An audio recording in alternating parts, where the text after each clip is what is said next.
மக்களுக்கான தேவைகளை மக்களோட வரி பணத்துல இருந்து எடுத்து பண்றதுக்கான வழிவகையில நீங்க செஞ்சு கொடுக்க போறீங்க, அவ்வளவுதான். மத்தபடி நீ ஒன்றும் கடவுள் இல்லையே மக்களை மட்டமா பேசுறதுக்கு. நீங்களாம் என்ன நினைச்சிட்டு மக்களை தரகுறையா பேசுங்க? என்ன நீங்களாம் பெரிய யோகிய மயிர் நினைச்சிட்டு இருக்கீங்களா?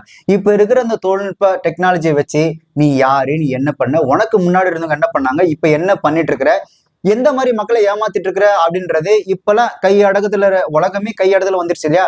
இப்போ கூகுள்ல தட்டினால எல்லா விவரமும் வந்து கொட்டிடுது. அதனால நீங்க என்னமோ பெரிய யோகிய சிகாமணி மாதிரி மக்களை வந்துட்டு மட்டமா பேசுறது, முட்டான்னு சொல்றது, தற்குறி சொல்றது, அதை சொல்றதுக்கு உங்களுக்கு எந்த அருகதையும் கிடையாது. அப்படி பேசுற நீங்க முதல்ல உழைச்சி வாங்க.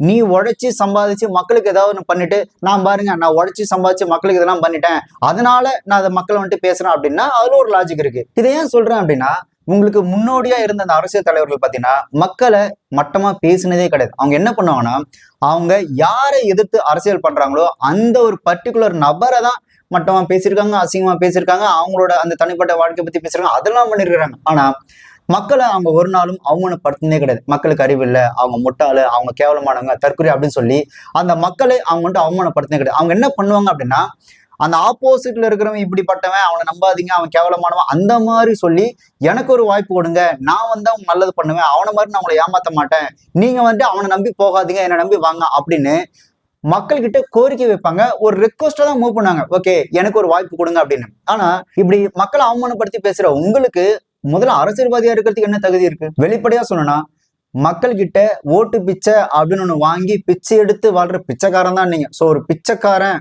ஒரு வேலைக்காரன் அப்படின்னு நீ மைண்ட்ல வச்சுக்கிட்ட அப்படின்னா, தன்னை வாழ வைக்கிற அந்த மக்கள் மீது ஒரு மரியாதை வரும். முதல்ல மரியாதை கொடுத்து பேச கத்துக்க. அதுக்கப்புறம் நீ அரசியல்வாதி, நாங்களும் அரசியல் பண்றோம் அப்படின்றது அடுத்தபட்சம் தான். பொதுவாகவே இங்க இருக்கிற அரசியல்வாதிகளும் சரி, அரசியலும் சரி, அரசியல் சட்டங்களும் சரி மக்களுக்கு எதிரானதா இருக்கு. உங்களுக்கு சின்ன சின்ன உதாரணத்தே சொல்றேன்.